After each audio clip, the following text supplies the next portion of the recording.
All right, we'll dial the music down a little bit since I know you guys love it. Okay, so what's going on? We'll get to questions here in a minute. Let's see. Hello, hello, hello, hello. Yeah, every time they do any kind of token launch on Ethereum, the whole thing is a travesty. It's an absolute shit show, only made better by the fact that it's now going up in price. So all these same financial dirtbags that are telling you Ethereum's going to 10,000, 20,000, they're all complete assholes, because if that were to happen, the whole goddamn thing just comes to a halt. You can't do anything. It would price out every single person that isn't a millionaire from doing any transactions. In order to send $10, it would cost you $250. It's so stupid. But everybody at Ethereum's rich, so they don't care. And they'll go to, but they'll make it to all of the conferences and spend 4 days, jawboning about how great they're doing. These guys are all such douchebags, man. Anyway. Typical.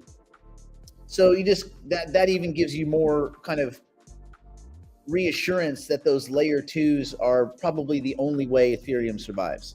They're not gonna do it by scaling. They've made it abundantly clear that they have no real intention of scaling. They just have the quasi. They just continue to play the game. Oh, we'll push out an update. This is going to be the big one. The last 3 updates were the big ones. How come nothing has changed? Like nothing. So, yeah. Anyway, yeah. I'm gonna put the price. Oh, real quick.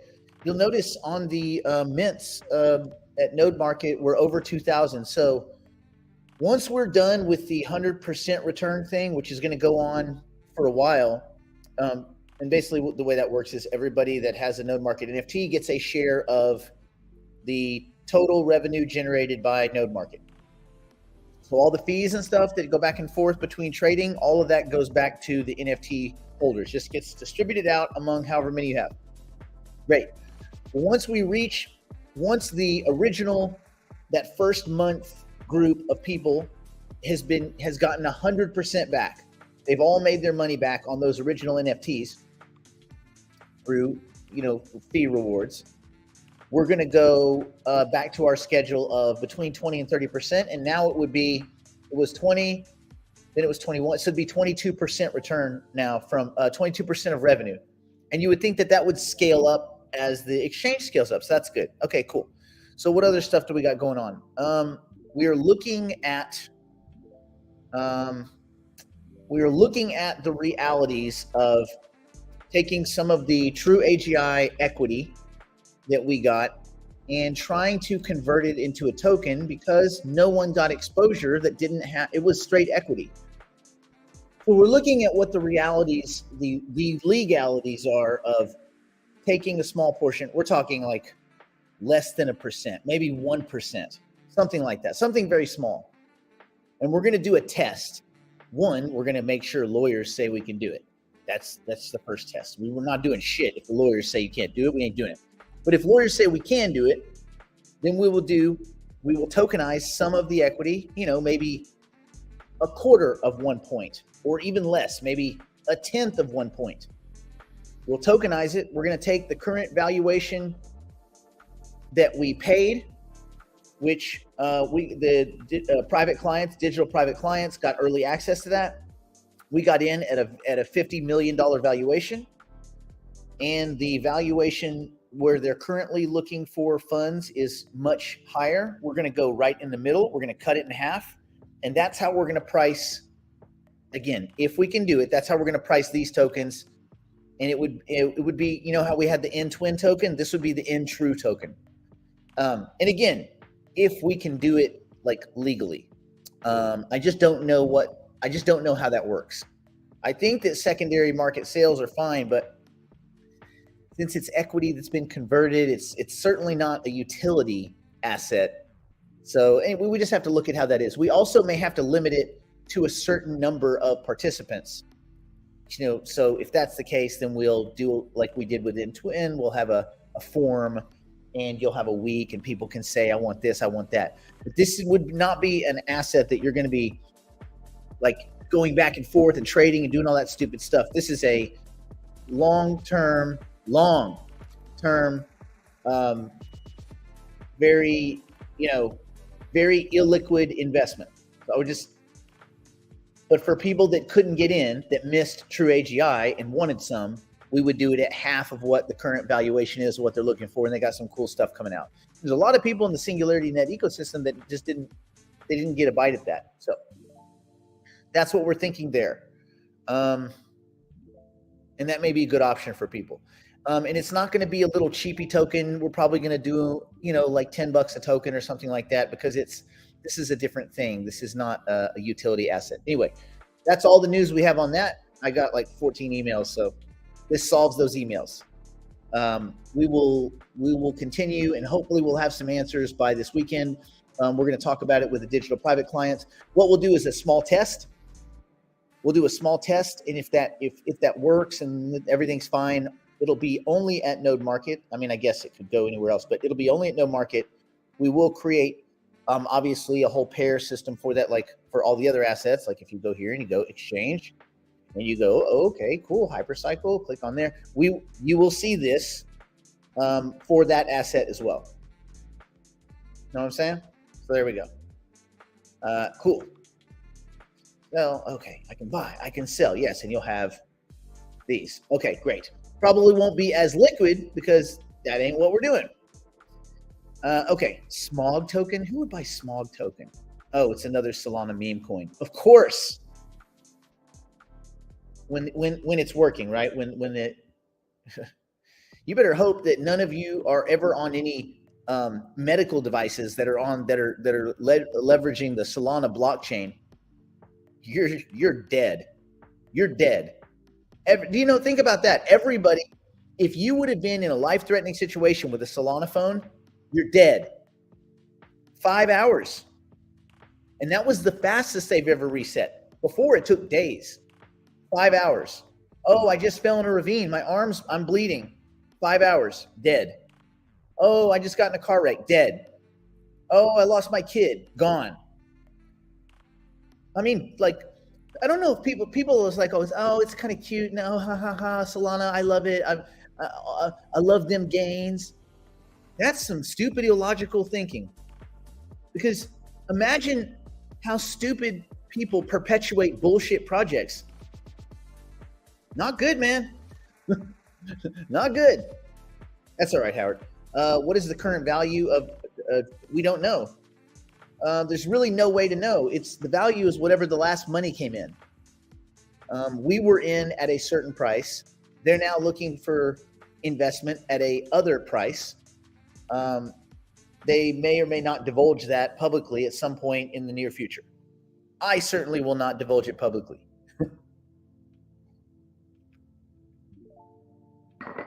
But it's a big number. All right. Okay. So let me see if there's no questions. We'll go take a quick look at markets. I kind of want to stay. I'm not going to talk about buying or selling of anything, just to get a sense of where we are, because we're in a bull market-y type environment.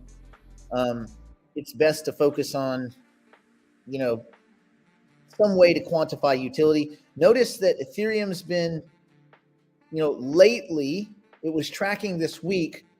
Over the last 30 days, that's kind of where you need to back out to about 30 days, really, and to become more sensible. So over the last 30 days, Bitcoin's up 19.5%, pretty good. All this stuff beats Fed funds. It beats the bond market, right? So there's already success.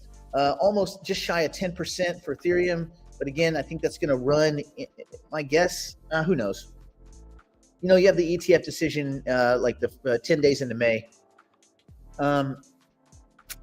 And I said this yesterday, but I do agree that Ethereum, it's probably the next. I don't think they give it the green light at this decision period, but I think it's the next ETF. But I also think it's probably the last one for a while. Is XRP? Are they going to allow XRP to have an ETF a fund? No. Cardano, probably not, because everybody hates Charles. Even though the coin's performing pretty good, doesn't matter. Everybody hates Charles for whatever reason. He's cool. Charles is cool, and he's smart.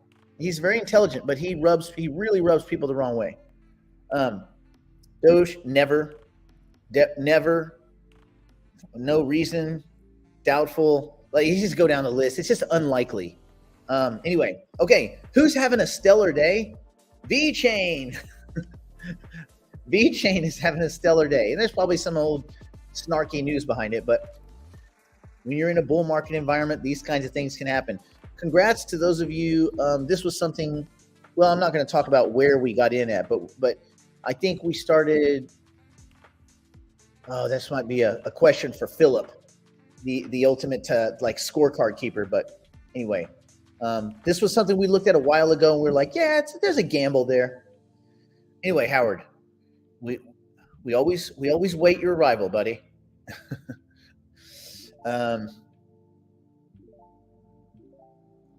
Okay. Well, if you pass the New York bar is probably the toughest one to get over, actually. So, like, if we could be legit there, we just have to figure out if we can do it. We want to do it with a small amount, and then if it works and nothing effing blows up, we're going to allow that early group of digital private clients who had assets. If they said, "Hey, I have 1%, I want to do 0.25% into, tokens," and that would give them some liquidity, and it would give you guys. But also remember, if someone's selling, they're exiting. So everybody's entry is someone else's exit. You have to be just cognizant of that. But it depends. It's a value proposition. Okay. So yes, that'll be cool. All right. Will this only be for DI members? It'll be the test round will be for DIs. Yes. The test thing to make sure the token works, to make sure everything's good on the exchange. But once the tokens arrive on the exchange, they're on the exchange. And again, we are not a custodian. There's no custodian. It's just you and somebody else's wallet. That's the beauty of a true, over-the-counter exchange with no human middlemen, no intermediaries. You don't need intermediaries. That's the whole point of this disintermediated systems. These decentralized, they're not really decentralized, but they're definitely they're trying to be disintermediated.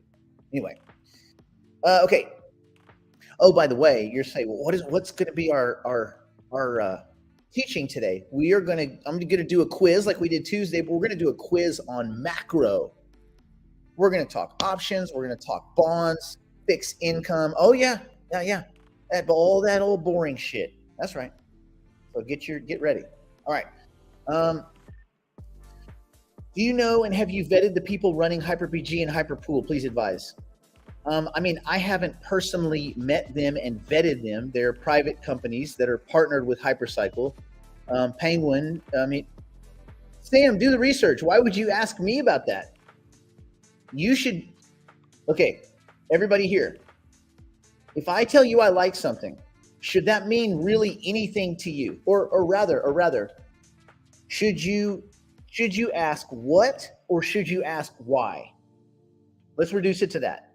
Let's see what you guys got. Should you answer, whenever I say, or Brandon says, or anybody that you're listening to, they say, oh, I like this, or I like that, or I don't like this or that. What should your question be? Should it be what do you like, or should it be why? Let's see if you guys get it. This is the first question. Oh, you guys are good.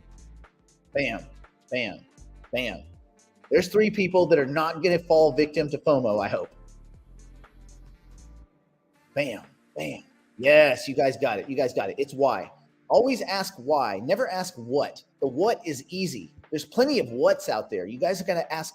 It should be ingrained. Wait. Why? Like a little kid that's looking at something perplexing. They go, why? Why? They don't go, what? Little kids never say what. They say why. They only say what when they're trying to avoid you. So, yeah, it's a why. So, Sam, to your question, go and research HyperPG. You've researched Hypercycle. You're content with that. Go research Penguin and the partnership. and see if you like that organization and what they're doing in Paraguay with hydroelectric power and all that. You got to do your research, buddy. I can't do it for you. Wouldn't do. I mean, I'll do it for you, but you still can't believe it. Assume that everybody's out to get you. This is a good question for another quiz question. Quiz number 2. Crypto in general is 3 things. I'm going to give you a hint. Illiquid ... What's the answer? Crypto is 3 things. 3 things.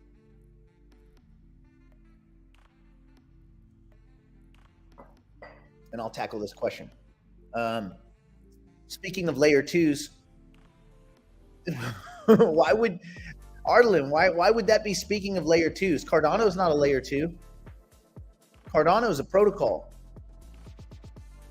So why hasn't, I mean, they would have to create USDC pools, and there would have to be big liquid pools of ADA and Cardano and USDC. I think they were attempting it. I'm sure it's somewhere but Cardano had some of their own stable coins. They were trying to COTI and DJED.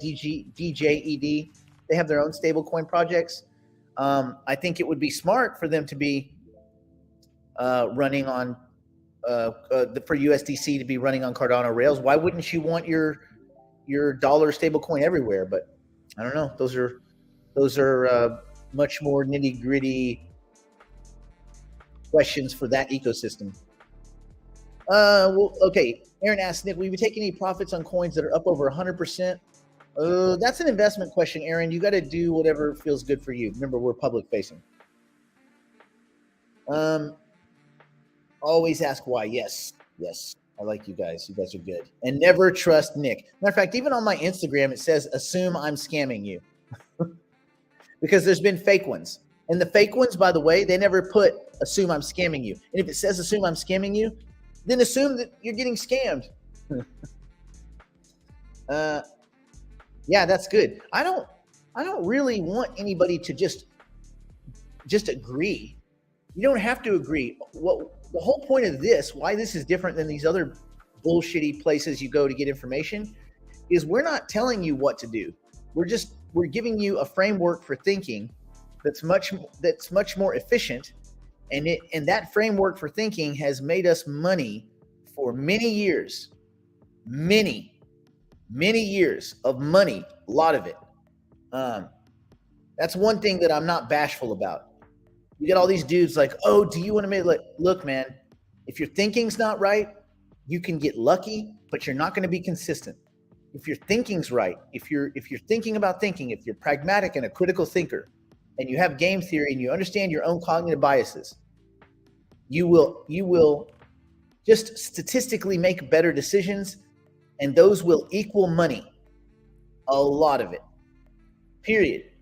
Your friends probably won't like you. I don't give a shit. Right? When people ask me for advice, I tell them, and they usually don't want to hear it. But what's the point? So you got to get your mind right. I listened to this comedian. He was really funny. He said, you want to know the secret to quit smoking? Quit smoking. Just quit smoking. These people, I have these habits and this and that. Stop. I watch reality TV. Stop. I'm very wasteful. If you know the things that you do that are not good, simply stop doing them. People put the rubber band on their wrist, and every time they do the stupid behavior, they slap themselves. That's a little weird, but I get it. I used to bite my lip. I don't know why. It was whatever. I used to bite my lip like I'm being in school, whatever, and I bite my lip. And then what I would do is I had to create a way to not bite my lip. So I tried the little thing with the rubber band. That didn't work. I ended up breaking a pencil.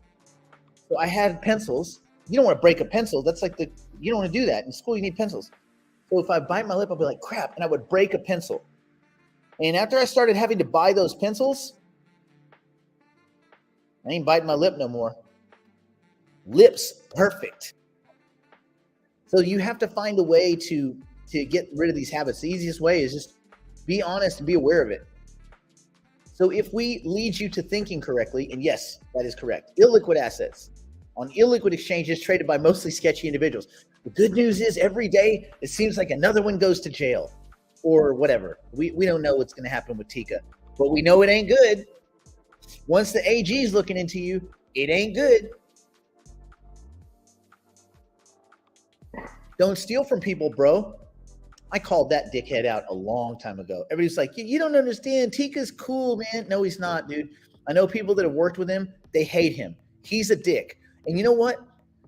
You can be a thief or you can be a dick. But if you're both, your days are numbered. Like the Thomas Crown affair. Did anybody here see the Thomas Crown affair? He's like a cool like art heist dude.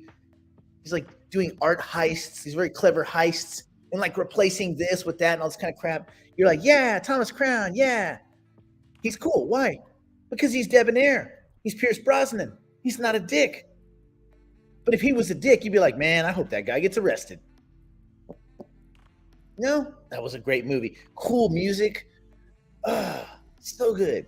All right. So yes, all of crypto is illiquid assets on illiquid exchanges being traded by sketchy individuals.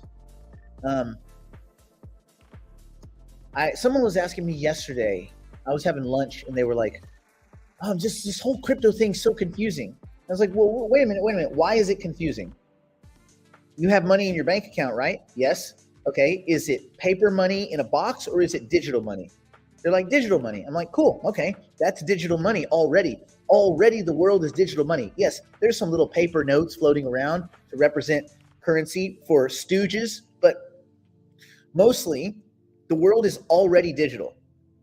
When a bank sends money to another bank, they don't put a bunch of cash in a box, put it on the Pony Express and ship that thing over. No, the money's already digital.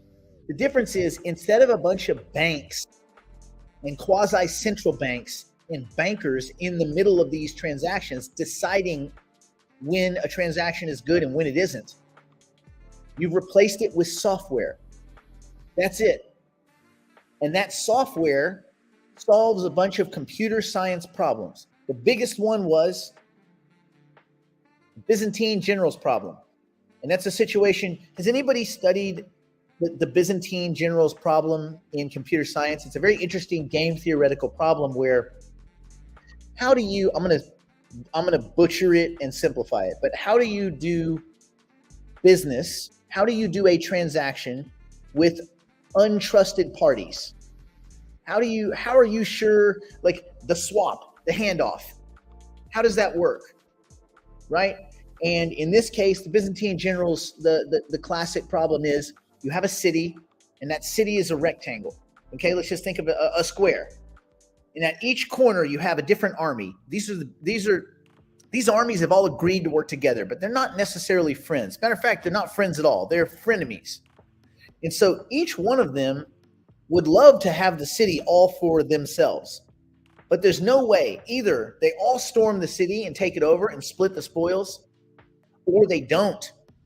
None of them go. Because if 1 out of 4, 2, 3 out of 4 attack the city and the fourth one doesn't,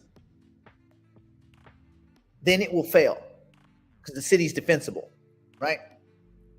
So how do you all agree to go or all agree not to go with untrusted parties? And you have to assume they're out to get you. And this is the Byzantine generals problem. And so in the crypto space and computer science, a Byzantine agent is a bad actor. But you can have systems where the software is elegant enough that it can deal with bad actors up to a certain percentage. Bitcoin, it's talked about as the 51% attack. If more than 51% of the agents are bad actors, they can pervert the network because they could create their own chain and they could keep throwing compute at it, and that chain would be longer, and Bitcoin functions off the longest chain, right? And so that would effectively fork the network to that chain. It's not really a fork. It's just that that's the chain. It could create it. Anyway, that gets into some very nitty gritty stuff. But long story short, it's a longest chain type scenario. Now, not all blockchains are equal, and not all distributed systems are blockchains. And that's where all of the proof of stuff comes into play. Proof of work, proof of stake, proof of liveness, proof of humanity, proof of being a douchebag, proof of. Then you get into directed acyclic graphs, which is more like a lattice of transaction. And each of the nodes in some different ways broadcasts to other nodes, some discriminately and some indiscriminately, like a kind of a random broadcasting. And what they are sometimes referred to, like Hedera, as a gossip protocol.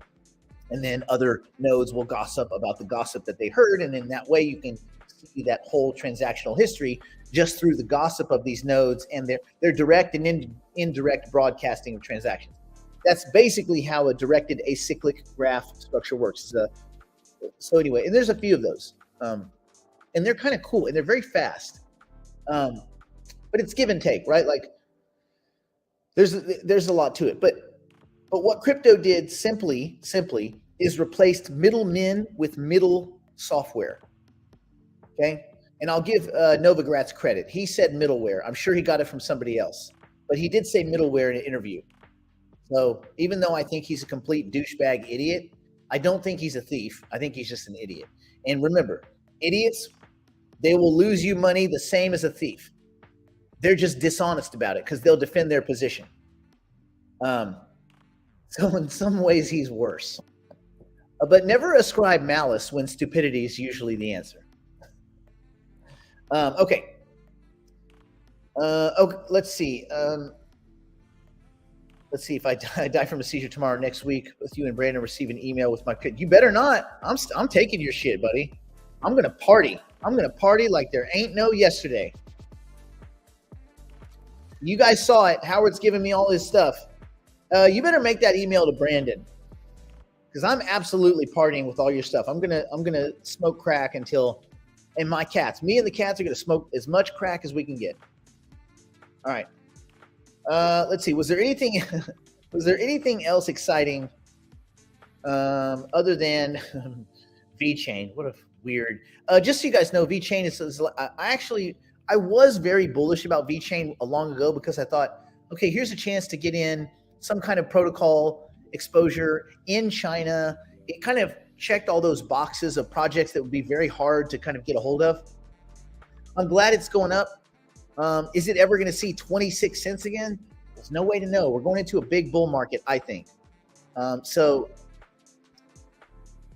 who knows? I mean, this is just a weird one. It's China, and from one day to the next, China can be messy. But I guess it's good to have some kind of exposure to this stuff. Anyway, okay. Who else is interesting? Sia Coin. Yeah, Sia Coin. It's a dumpster fire. But $500 million, and just about any project can get $1 billion. So yeah, all I'm doing is looking and seeing where's some excitement. Sophia, yeah, it's up 15%. Why? Probably some tweets. Does it mean anything? Probably not. Why? Because it's an illiquid ass token. All right. Cogito, no one cares, and Nunet, clearly no one cares because it goes down like 10% a day. And Hypercycle, we're waiting for the squeeze. It's going to be closer to you think. We are whispering. We could maybe get it during the show. Depends what Bitcoin does, but it would be interesting if we could get that that 2 trillion. Let's keep an eye on that. Let's see if we get 2 trillion today while we do some Q&As, some Q's and A's. No, I won't steal. The good news, Howard, is I won't steal. Yes. I'll do a lot of things, damn it, but stealing is not one of them. And actually, I don't do drugs. And I'll tell you this, I've never been drunk. I've never been high. I've never smoked a cigarette. The last time I tasted beer was when I was about 3 years old. My dad gave me a sip of it. I just about puked, and that put like something in my brain. What's funny is like the smell of beer makes me sick to my stomach. The smell of liquor is actually kind of very pleasing. So like, I will smell, like I like the smell of whiskey and stuff like that. Nothing tastes as good as Dr. Pepper. You guys know that. That's an actual from the universe.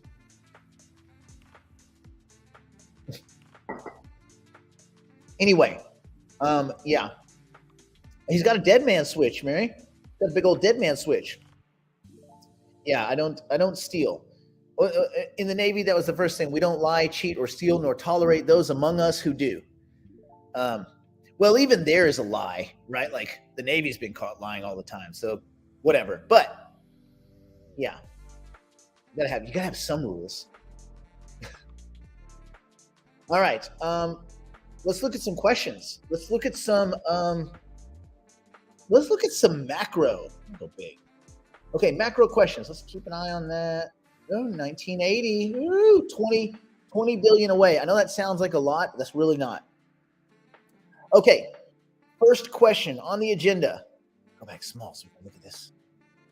First question on the agenda is, in your own words, this is a tough one. It's not a tough one, but I want you to reduce it to the minimum amount of words, make it as simple as possible and no simpler. What is dollar cost averaging? Dollar cost averaging. I'm going to actually write. No, I'm just going to wait. What is dollar cost averaging in your words? You hate Dr. Pepper. What are you, communist, Kathy? Oh, I see the American flag. Are you going to MAGA, make America great again? MAGA. Yeah. It's like our president. He may be in jail, but we like him. Okay. Kind of, but investing in an asset on a regular basis, well, kind of, but that still doesn't determine small amounts of different times. Yes, but we're not quite there either. You guys are close. You're right around the edge. Purchasing an asset over time to equal. Yes, Sean nailed it. Systematic process. Also, Dwayne nailed it. In increments at regular intervals. Deborah nailed it, except the increments. You need to specify the increments should be they have a couple of qualities, but you're getting it. They should be affordable. They should come out of your cash flow. Remember, income, expenses, assets, liabilities. What's left is your cash flow. Some of that will go towards investing. Some of that will go towards high risk investing in illiquid assets on illiquid exchanges with sketchy individuals, most of which want to steal all your shit. Those increments. Then weighted against the teams that you believe, after looking at the team, the timing, the tokenomics, the technology, and why the token exists, that you believe can achieve use, utility, and wide scale adoption. And then based on your level of conviction of those assets. Whew.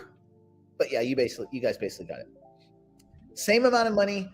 I think it could be the same amount of money. I think it's a palatable amount of money, an amount of money that you are tolerant to invest based on your cash flow at intervals, to, like it was earlier said, to reduce emotion, to even out the purchases, to equalize high and lows. So you guys are getting there. Consistent basis. I like that. Yeah, you guys are all hitting the right points. You're hitting the salient points. And yes, as simple as possible, but remember, as simple as possible has to give me all the information. Don't qualify your qualified statement, buddy. Let's see. Investing fixed amounts at regular intervals to reduce the impact of market fluctuations. Yes. And that will also reduce emotion. It's good. That should be like an assumption. All right, cool. So yes.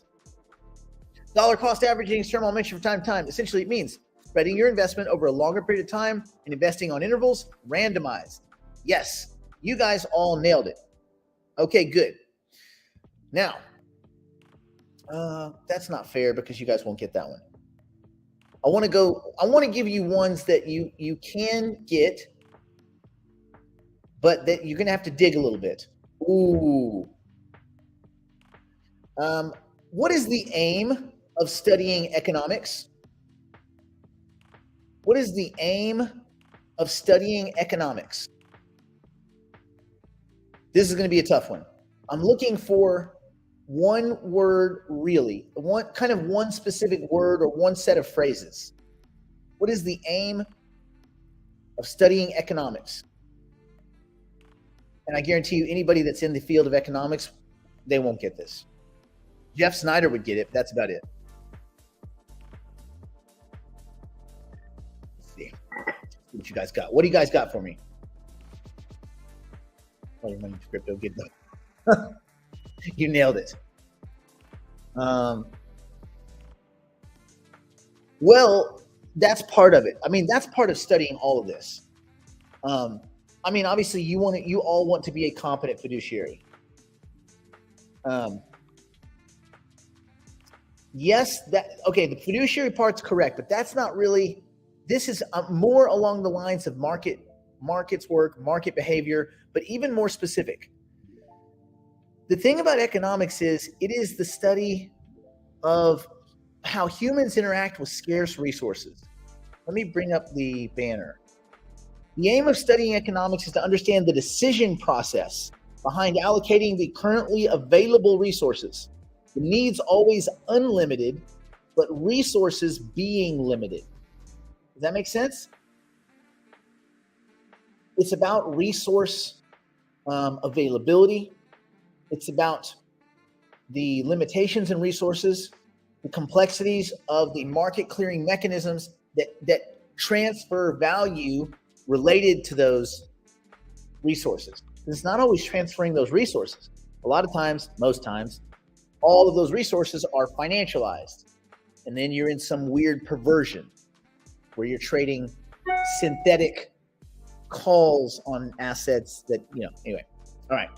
Speaking of calls, what is a call option?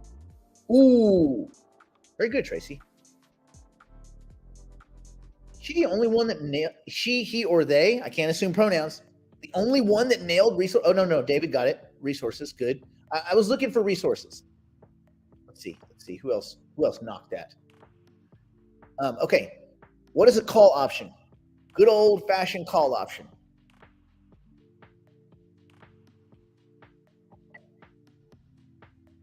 That's good. Yeah, Catherine, that's a good one. Call option. What is a call option in the business? I know that there's like a 10-second lag or something like that, so I'm waiting to see these. A demand to meet obligation. It is kind of, but there's a lot more specifics. That's too vague. The right to buy asset at a predetermined price. Yes. Joe crushes. The right to buy specific.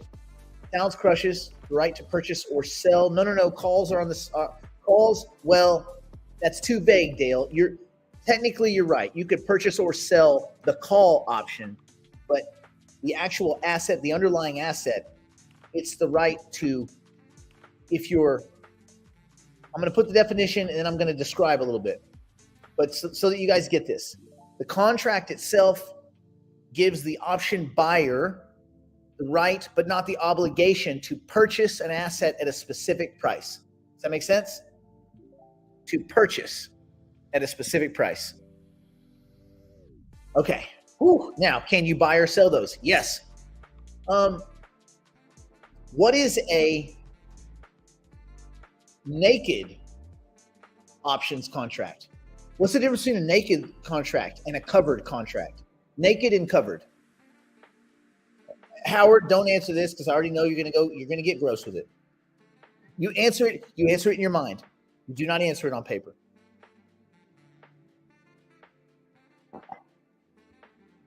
You guys got the right idea.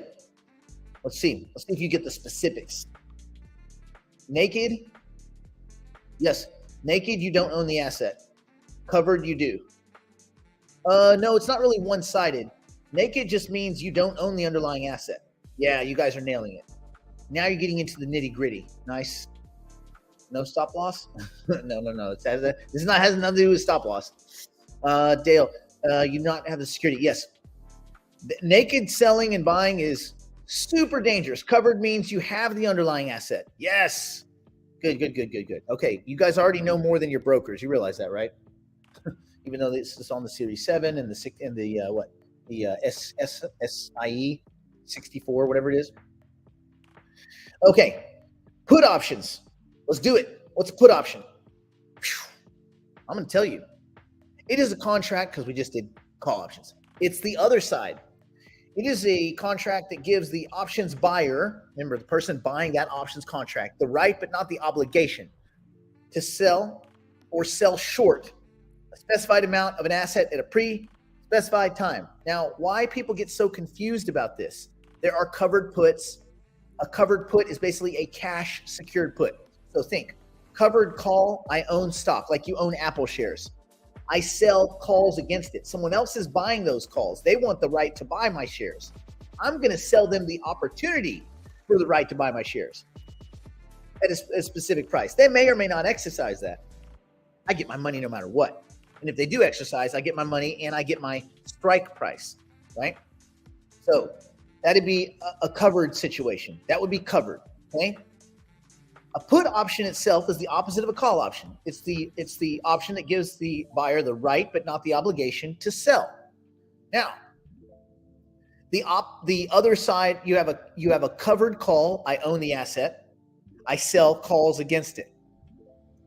You have a cash secured put, right? This is writing an at the money or out of the money put option and simultaneously setting aside enough cash to buy the asset, because this is the opposite. Meaning, if you're gonna sell a put, you have to be willing to be put into the asset. Let's say it's Apple, and Apple's trading at $100, and I have $90. Okay, I got $90. I could sell the $90 cash secured put. I could sell that put. If the price goes below 90, I'm going to get put in at 90. Even if it goes to 20, I'm going to pay 90. It's currently at 100. So I'm going to make some money, but I have to have the cash available to have it allocated towards purchasing that share in the event that the price goes down and I get executed into it. I get put. That's getting put in. And it gets a little wobbly in your mind, but it makes sense when you look at it. Okay, let's switch gears and get a little bit even more wonky. What is this is going to be tricky. What is a treasury bill? And remember, there are bills, there are notes, and there are bonds. What is a treasury bill? No one's going to get this unless you're like super Googlers. But I want you to do it out of your mind.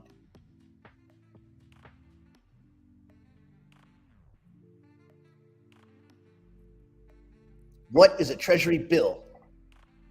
Yeah, if you're an options buyer, it's foolish. Be an option seller. Be the casino, right? Yes, be the casino.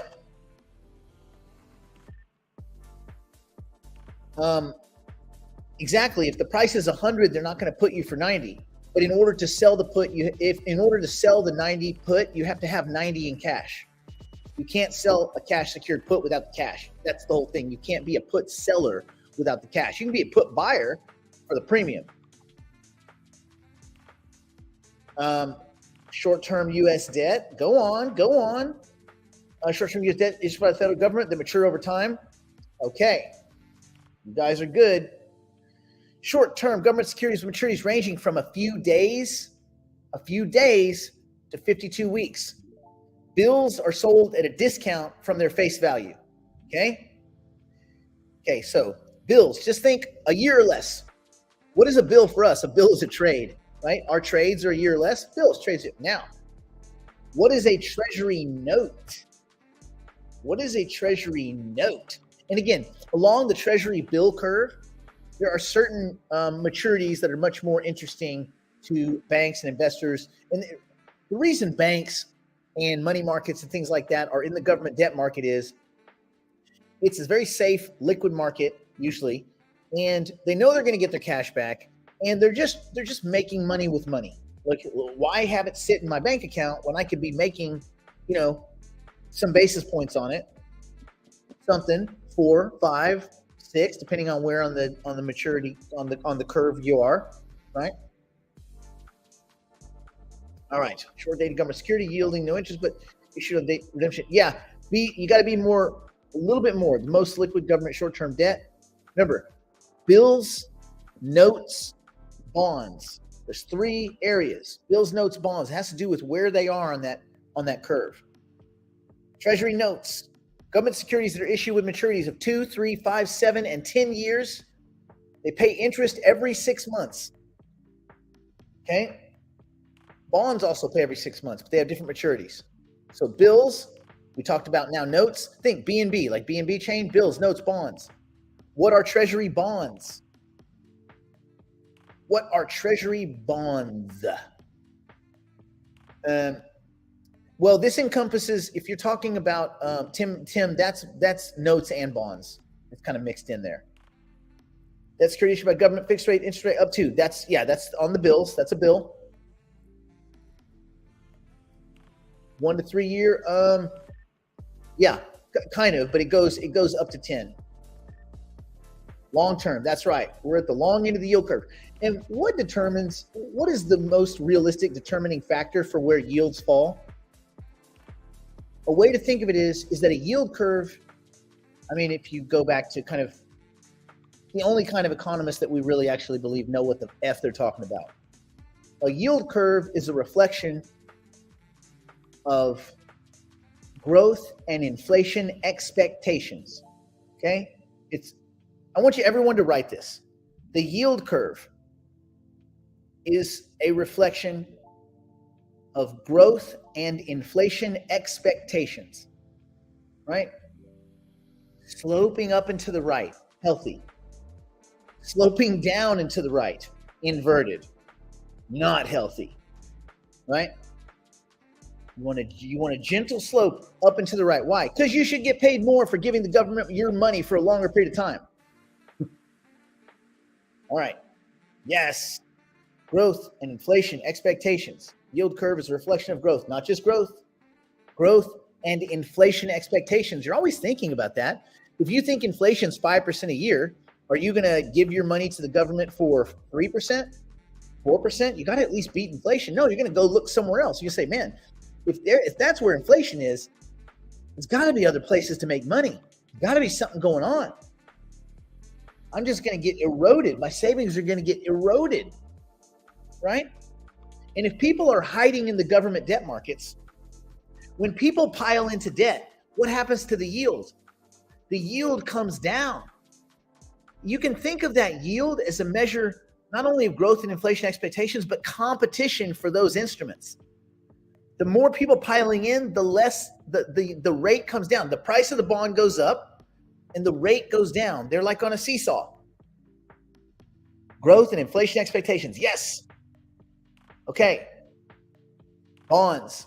Pay interest every 6 months. They mature in 20 or 30 years. They're even talking about doing a 50-year. Wow. Vomit. Okay. We're going to switch gears. Well, not a full switch. What is a simple definition of inflation? And there's two answers that I'll take. What is a simple definition of inflation? Teeter-totter. Yeah, seesaw, right? Isn't that the same thing? Teeter-totter, seesaw? Isn't that the same thing?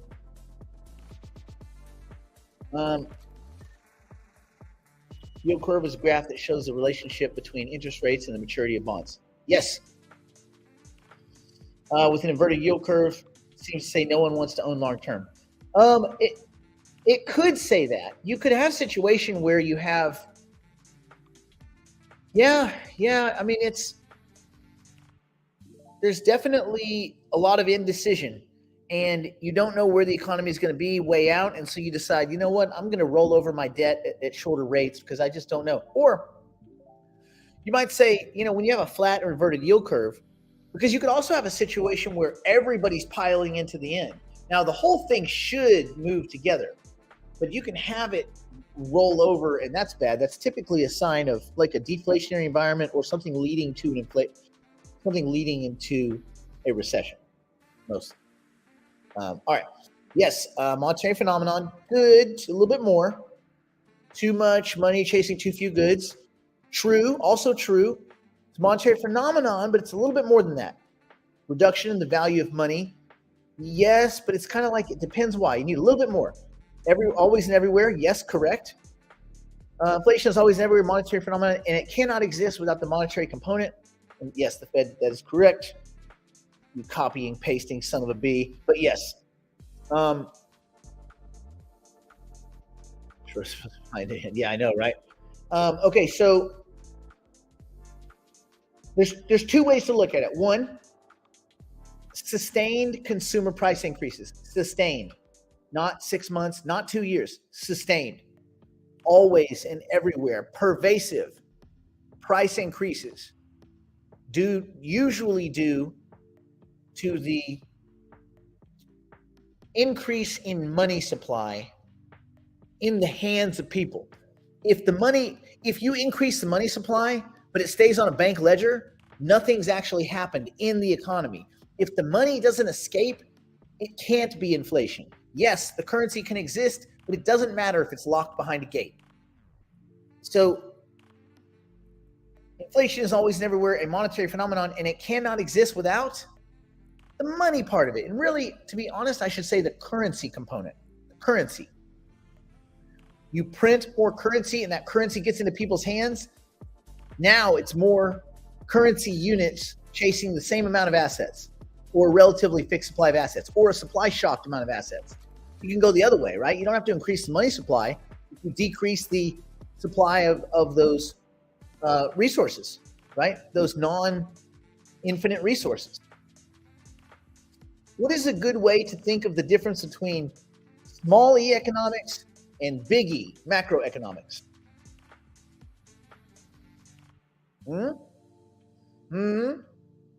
I'll give you a hint. What is, let me say it like this. I have two terms, CPI and long-term bond yields. Which one of those is small e? Which one of those is big E? Which one of those is macro? Long-term bond yields or CPI? What's macro? What's micro? You can give me a sloppy answer because that was a sloppy question. Yes.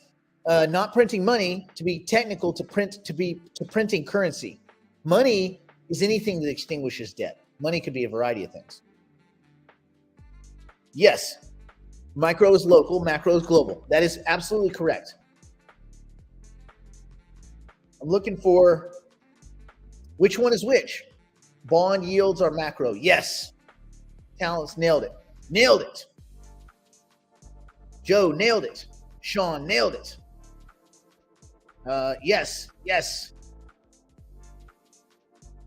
The difference between small e, CPI. Remember, looking out the rearview mirror 3 seconds ago. CPI. Well, really 2 months ago, because they're always like, right? Big E, long-term bond yields. That combination of growth and inflation expectations spread across the universe. Economic trends. Price shocks, things like that. Small e. They can become big E, a worldwide pandemic. That can become macro. But mostly those things are small e. Supply and demand side. Cool? And I'm going to leave you with one final quote. First I'm going to ask you. I'm going to ask you all to define value. And this is a tricky one because everybody has a different definition of what value is. So what is your definition of value? What is your definition of value?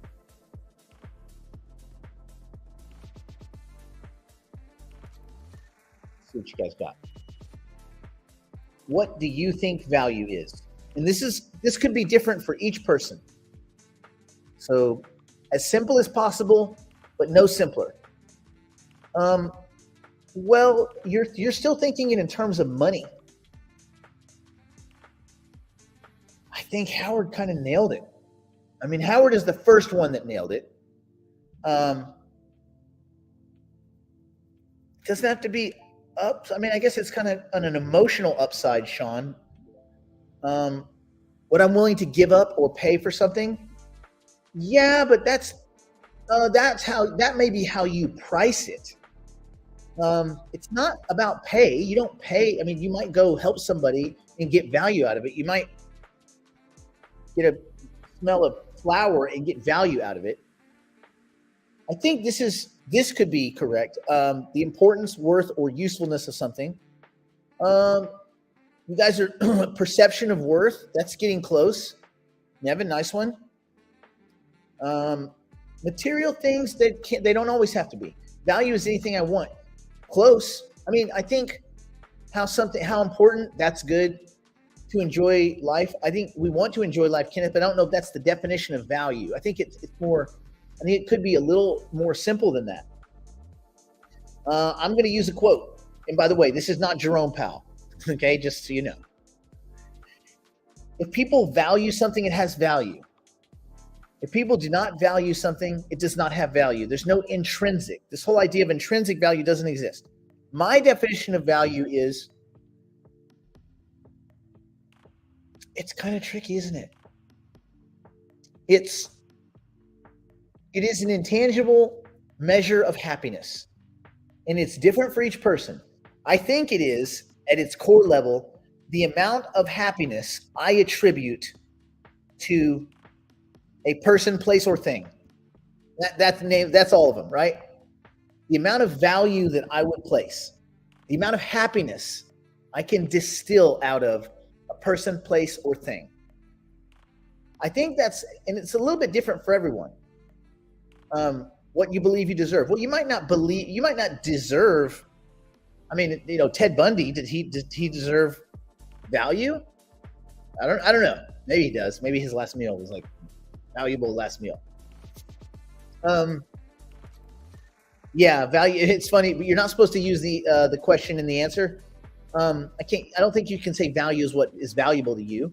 I think it's a measure of happiness. I think that's it's too vague a question. Well, no, you don't have to have a value of what, John? I think the nature of value is a very important thing to consider. I think Howard mostly nailed it, but Howard, you can't say that you nailed it. That immediately unnails it. It's a measure of, it's how you attribute happiness to a person, place, or thing. And so it's going to be different for all of us. We find value, we find happiness in different things. And this is the deal, is when you reduce all the work that we're doing to build our portfolios and to make more money and to be better and all this kind of stuff, and woo, we're rich, we're wealthy, whatever. Wealthy of what? Rich of what? I mean, there are monks that live on the side of mountains that apparently are quite happy, like really, really ecstatically happy. So it is a measure of the amount of happiness you get from a person, place, or thing. So yeah, and yeah, you could say pleasure too. I think you reduce it to happiness, and that's tricky. So I urge everyone to think about not money, not cash, not a number. Spend some time today thinking about what makes you happy. Where do you derive happiness? And Howard, if you wear brown pants, you wouldn't worry about spilling your coffee. A non-limit, yeah. Well, wealth would be the non-limit of what you can do with your available resources, not with your wealth. Remember, 11, you can't have the question in the answer. Wealth can't be something to do with wealth. But yes, I think you're knocking on the right door. Value is what brings a measure of satisfaction in a product or service. No, listen, I think all of you need to challenge yourself on what value really is, on what happiness really is. I think you need to spend some time thinking about it. I think it's important, and it is worth the mental challenge. That's what we're all working for. We're not working for money. We're all trying to achieve happiness. We're all trying to create value in our lives. But you have to define that. You can't go on a vacation if you don't know where you're going. You don't just go to the airport and be like, give me a ticket. They're like, where to? Surprise me. If you do, that's stupid. And you're most likely going to be surprised in a bad way.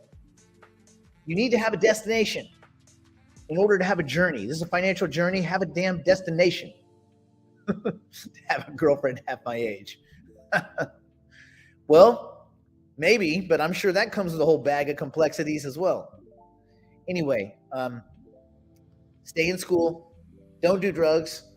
Don't do anything my poor insolvent drunk strung on meth grandmother wouldn't do. Or Brandon, who he's got to be in the tank top today. Who we kidding? He's definitely tank topping it. We'll see you guys soon. Investor Weekend is coming. What, 1 month from now. Investor Weekend. Woo-woo! And then we will have you some more details for True, the True token. And by the way, this is a node market thing. This is not anywhere else in the Singularity Net ecosystem. And to be honest, I really don't give a shit if they if they join us, don't join us, participate or not. This is just something that we're probably going to make available to private clients and digital investors. So those of you that get to go behind the wall, you will have access. Everyone else, no offense, but good luck out there. All right. And on that note, I must bid you adieu. I have to take Kitty to the vet.